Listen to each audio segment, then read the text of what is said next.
బావగారు బావగారు బావగారు రండి, లోపలికి రండి. నమస్కారం బావగారు. నమస్కారం. ముందు లోపలికి రండి. అల్లుడు గారు అర్చన ఇంట్లో ఉన్నారా? లేరండి, ఇద్దరు కలిసి ఇప్పుడే గుడికి వెళ్ళారు. వచ్చేస్తారులేండి. ముందు మీరు లోపలికి రండి. మా చిన్నమ్మాయి ప్రియ పెళ్లి చేస్తున్నా, అందుకే మిమ్మల్ని వాళ్ళని పిలిచి వెళ్దామని వచ్చాను. శుభవార్త చెప్పడానికి వచ్చారా? ముందు లోపలికి రండి. రండి రండి బావగారు రండి.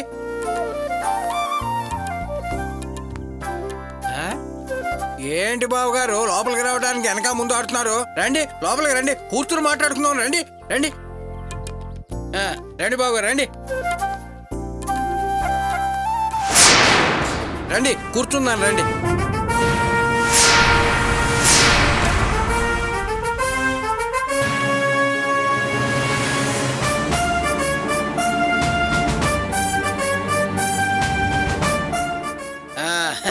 రండి కూర్చోండి.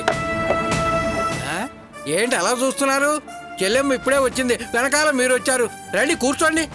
వరలక్ష్మి, నేను అసలు ఊహించను కూడా ఊహించలేదు నువ్వు ఇలా వస్తావని. మీరు ఇలా వస్తారని నేను అనుకోలేదండి.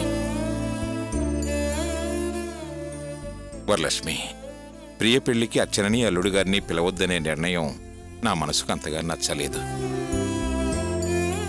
ఏదేమైనా మన ఇంట్లో ఒక శుభకార్యం జరుగుతుంటే పెద్ద కూతురు పెద్దల్లుడు లేకపోతే అసలు బాగుండదని నాకు అనిపించి కావ్యకి మల్స్కి చివరి నిమిషంలో ఏదో ఒక విధంగా సర్ది చెప్పొచ్చులే అని అల్లుడు గారిని అర్చనని పిలుద్దామని వచ్చాను. నేను ఆ ఉద్దేశంతోనే వచ్చానండి. మీరెవరికో స్థలం చూపించడానికి వెళ్ళారట కదా, వచ్చే లోపల అమ్మాయిని అల్లుడు గారిని పెళ్లికి పిలిచి వెళ్దామని వచ్చాను. అదేనండి కన్న తల్లి ప్రేమంటేను. మీరేం దిగులు పడకండి బావగారు. మీ మంచితనానికి మంచి ఆలోచనలకి అంతా మంచే జరుగుతుంది. మీ చిన్నమ్మాయి పెళ్లి ఘనంగా చేయాలని మీ ఇద్దరూ అనుకున్నారు, కానీ మీ అమ్మాయి విషయం ఊరంతా తెలిసింది. మీ పరువు ప్రతిష్టలకి భంగం కలిగింది. ఆ విషయం తెలిసి నేను కూడా చాలా బాధపడ్డాను. పైగా నాలాగానే అందరూ మిమ్మల్ని అడిగి బాధ పెట్టి ఉంటారు. కానీ నేను మాత్రం అలా అంటలేదు.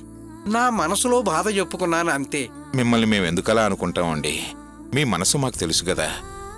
మీ మనసులో నిజంగా బాధుండే అలా అన్నారు. మేము మిమ్మల్ని తప్పుబట్టాం. కొందరు మమ్మల్ని మా మనసుల్ని గాయపరచాలని ఇలా జరిగిందట కదా అన్నవాళ్ళు ఉన్నారు. కానీ ఏం చేస్తాం, అంతా మా తలరాతని సరిపెట్టుకున్నాం. జరిగిందేదో జరిగిపోయింది. అయినా ఈ కాలపు ఆడపిల్లల తల్లిదండ్రులకి ఇవన్నీ మామూలైపోయాయి.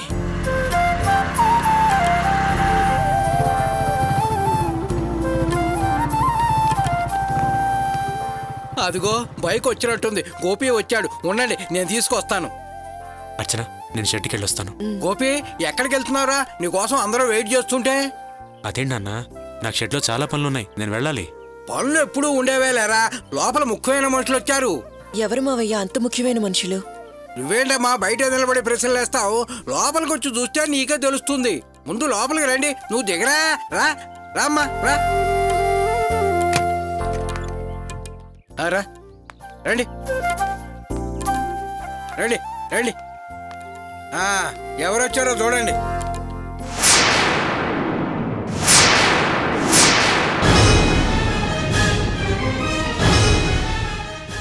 అర్చన,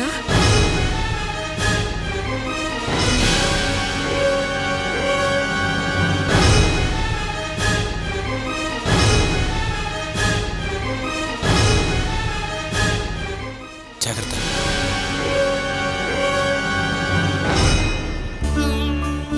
నమస్కారం అండి. నమస్కారం. నమస్కారం. అర్చన, కడుపుతో ఉన్నావా తల్లి?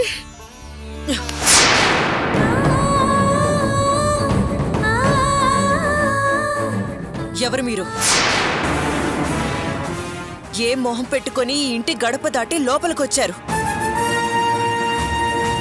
అసలు మీ వాళ్ళు ఎవరున్నారని ఇక్కడికొచ్చారు? ఏంటమ్మా అర్చన అలా మాట్లాడుతున్నావు? మేము నిన్ను కన్న తల్లిదండ్రులమమ్మా. నీ చెల్లెలు ప్రియ పెళ్లికి నిన్ను అల్లుడు గారిని పిలుద్దామని వచ్చాను తల్లి. నాకు అమ్మ నాన్న అన్న చెల్లెలు ఎవరూ లేరు. ముందిక్కడి నుంచి బయటికి వెళ్ళండి. అర్చన, ఏంటిది? ఎందుకింత ఆవేశం? ఇంటికొచ్చిన మీ అమ్మా నాన్నలతో ఇలాగేనా మాట్లాడేది? ఇది నాకు వాళ్ళకి సంబంధించిన విషయం. అనవసరంగా తల దూచుకండి. అమ్మా అర్చన, ఇప్పటికే వాళ్ళు కలతపడ్డ మనసుతో గుండె నిండా కన్నీళ్లు నింపుకుని ఉన్నారమ్మా. ఇంట్లో శుభకార్యం చేస్తూ కన్న కూతుర్ని అల్లుణ్ణి పిలవాలని నీ గుమ్మంలో కాలు పెట్టారు. వాళ్ళని ఇంకా బాధ పెట్టకమ్మా, బావుండదు. వీళ్ళు మనల్ని పెళ్లికి పిలవడానికి వచ్చారని మీరు పొరపాటు పడుతున్నారు మావయ్య. ఇందులో పొరపాటు పడటానికేముందమ్మా? వాళ్ళు అందుకు రాలేదంటావా? నిజంగా చెప్పండి, మీరు మమ్మల్ని పెళ్లికి పిలవడానికే వచ్చారా? అవునమ్మా. మీరు మమ్మల్ని పెళ్లికి పిలవడానికి వచ్చిన విషయం కోటీశ్వరుడైన మీ అల్లుడికి తెలుసా? మేము మీ పెళ్లికి వస్తే ఆయన గౌరవానికి ఏ ఇబ్బంది రాదు కదా? మేము వస్తే ఆయనకే అభ్యంతరం లేదు కదా? అర్చన, అది అది అది కాదమ్మా. ఏంటి ఏంటి జంకుతున్నారు, తడబడుతున్నారు? అర్చన, ఆ మలుసు గుణం నీకు తెలుసు కదా. అతని పోకడే వేరు. అనవసరపు పట్టుదలలు, అర్థం లేని అహంకారం. అతని దారి అతందే కాని నలుగురిని అనుసరించి సాధారణంగా వెళ్లే మనిషి కాదమ్మా. ఎడ్డమంటే తెడ్డమనే మనిషి. అతని కోసం మనం సర్దుకుపోవటమే కాని అతను సర్దుకుపోయే మనిషి కాదమ్మా. అందుకే మీరు రాత్రి రిసెప్షన్కి రండి, అతను పగలు పెళ్లికొచ్చి వెళ్ళిపోతాడు. మీకు ఎదురుపడ్డు ఏ గొడవ రాదు. అసలు మీరు వచ్చే సంగతే వాళ్ళకి తెలియనియమ్మా. విన్నారా మావయ్య?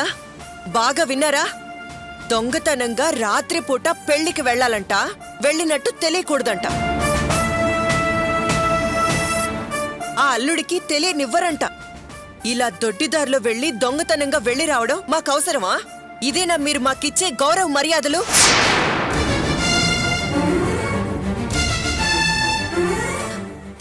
వీళ్ళు మనల్ని ఎందుకు పిలుస్తున్నారో నాకు బాగా తెలుసు. కన్న ప్రేమతో కాదు. అక్కడ పెళ్లికొచ్చిన వాళ్ళు, వాళ్ళకి మనం కనపడకపోతే మీ పెద్దమ్మ ఎక్కడా, మీ పెద్దల్లుడు ఎక్కడా అని అడుగుతారు కదా. అప్పుడు వాళ్ళు రాత్రే వచ్చి వెళ్ళిపోయారని చెప్పుకోవడానికి. అందుకే ముందే ఎవరు ఎప్పుడు రావాలో కూడా ఆలోచించుకొని నిర్ణయించుకొని చెప్పడానికి వచ్చారు. అది సరే, మేము రావడం పోవడం సంగతి అటుంచండి. మీరిక్కడికొచ్చి మమ్మల్ని పిలిచిన విషయం మీ అల్లుడి గారికి తెలుసా, లేక అది కూడా దొంగతనంగా వచ్చేళ్తున్నారా? పెళ్లికి వాళ్ళని పిలిచాం, మీరు రాకండి అన్నా, రాత్రొచ్చి పొద్దున్నే వెళ్ళండి అన్నా బాధ ఒక్కటే. ఇంతకంటే పెద్ద అవమానం మాకుంటుందా? ఒక చెల్లి పెళ్లికి పిలిచి మమ్మల్ని అవమానించారు, మరొక చెల్లి పెళ్లికి పిలవడానికొచ్చి మళ్ళీ అవమానిస్తున్నారు. అర్చనా, నువ్విలా మాట్లాడితే మేము ఏం సమాధానం చెప్పగలవమ్మా? మా కర్మకి మేము ఏడవాలో నవ్వాలో అర్థం కావడం లేదు. రెండు కళ్ళల్లో ఏ కన్ను కావాలన్నా మరో కన్ను కలుక్కుమంటుంది. రెండు కళ్ళు కావాలని మేము ఆరాట పడుతున్నాం. ఏ కన్నో తేల్చుకోండి అని కళ్ళు పోటీ పడుతున్నాయి.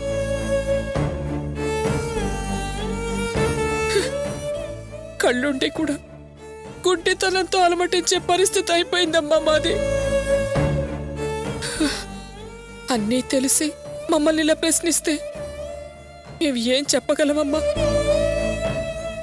నా మీద కోపంతో నాకిలాంటి పరీక్ష పెడుతున్నావా తల్లి? బావుంది, సమాధానం చాలా బావుంది. చెప్పలేని ప్రశ్న అంటూనే ఏదో రకంగా సమాధానం చెప్తున్నావు. అది సరే, నేనొకసారి కడుపు పోగొట్టుకొని మళ్ళీ నెల తప్పి కడుపుతో ఉన్నానని సంతోషంగా ఉన్నప్పుడు ఆ దేవుడే నా తల్లిని నా కళ్ల ముందు నిలబెట్టాడని సంతోషంగా నీ దగ్గరికి పరిగెత్తుకుని వస్తున్నప్పుడు నాకు శాపనార్థాలు పెట్టావే, అవన్నీ మర్చిపోయి ఎలా పెళ్లికి రమ్మంటావు? అయ్యో అర్చన, నువ్వు నెల తప్పిన విషయం నాకు తెలీదమ్మా. నిజంగానే నాకు తెలీదు. ఇప్పుడే నిన్ను చూసి తెలుసుకున్నానమ్మా. అల్లుడు గారు ప్రియ మీద లేనిపోని నిందలు వేశారన్న ఆవేశంలో ఆ రోజు అలా పిచ్చిగా ప్రవర్తించాను.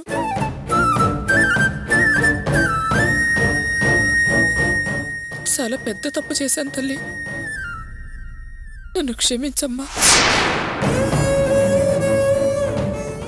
అల్లుడు గారు,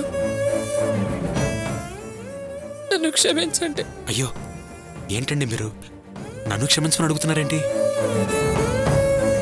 చూడు, నువ్వు ఎంత ఏడ్చి గీ పెట్టినా నిన్ను మన్నించే ప్రసక్తే లేదు.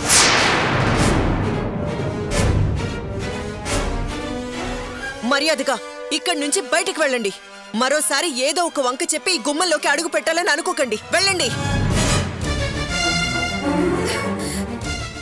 ఏంటమ్మా ఎవరు వీళ్ళంతా మరింటికొచ్చారెందుకు? అదే నాకు అర్థం కావట్లేదు అత్తయ్య. వాళ్ళ అమ్మాయి పెళ్ళంట, రమ్మంటున్నారు. ముక్కు మొహం తెలియని వాళ్ళ పెళ్లికి మేము రాము, బయటికి వెళ్ళండి అని చెప్తున్నాను.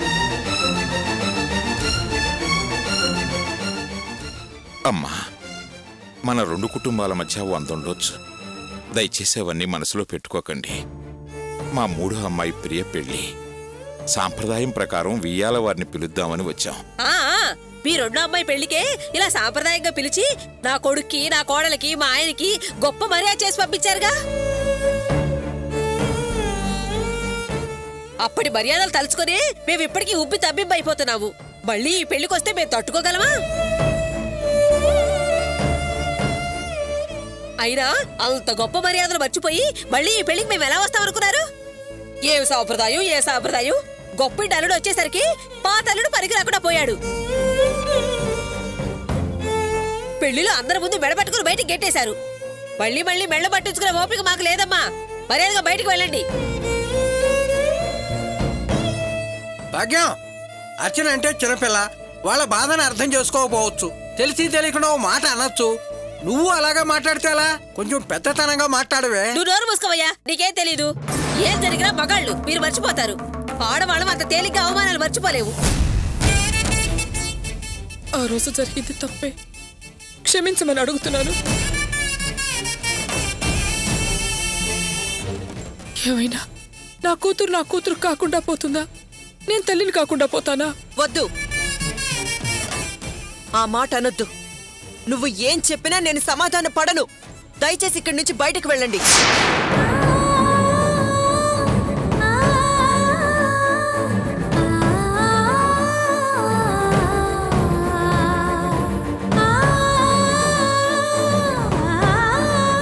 వినపడిందా? ఇది అర్చన ఇల్లు. అర్చనే మిమ్మల్ని ఇంట్లో వచ్చి బయటికి వెళ్ళమంటుంది.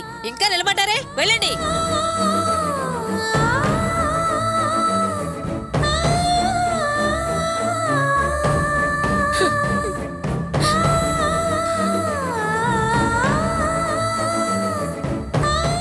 పదవరలక్ష్మి,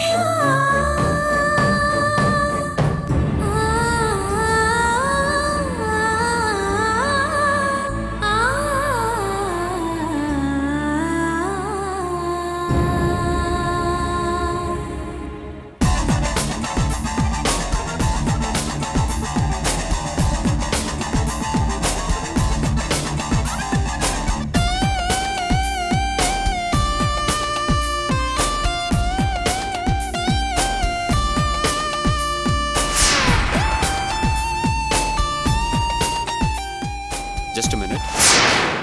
Ram? Ram! Ram! Hey, wait!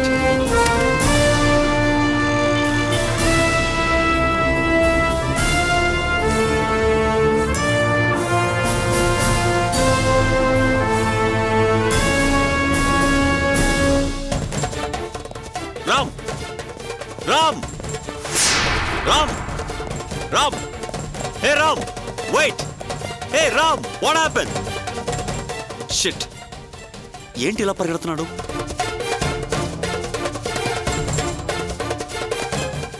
మల్స్, ఏమైంది మల్స్? ఏంటి? రామ్ కావ్య, రామ్ ముందు నాతో మాట్లాడడానికి వచ్చాడు, కానీ సడన్గా ఏమైందో చూసి పరిగెట్టాడు. అదే నిన్ను. ఇప్పుడేం చేయాలి?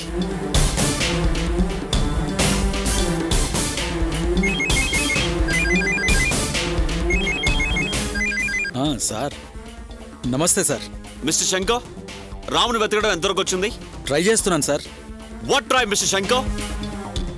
నేను రాముని చూశాను. ఏంటి సార్, రాముని చూసారా? ఏ ఏరియాలో సార్? అమీర్పేట్లో. నేను ఇక్కడే రాముని చూశాను. మీరేం చేస్తారో నాకు తెలీదు. మన ఆఫీస్ స్టాఫ్ నలుగురిని పంపించి రాముని వెతకడం మొదలు పెట్టండి. Find out him and get the Ram to me. Okay? అలాగే సార్, వెతికిస్తాను. Okay, let's go Kavya.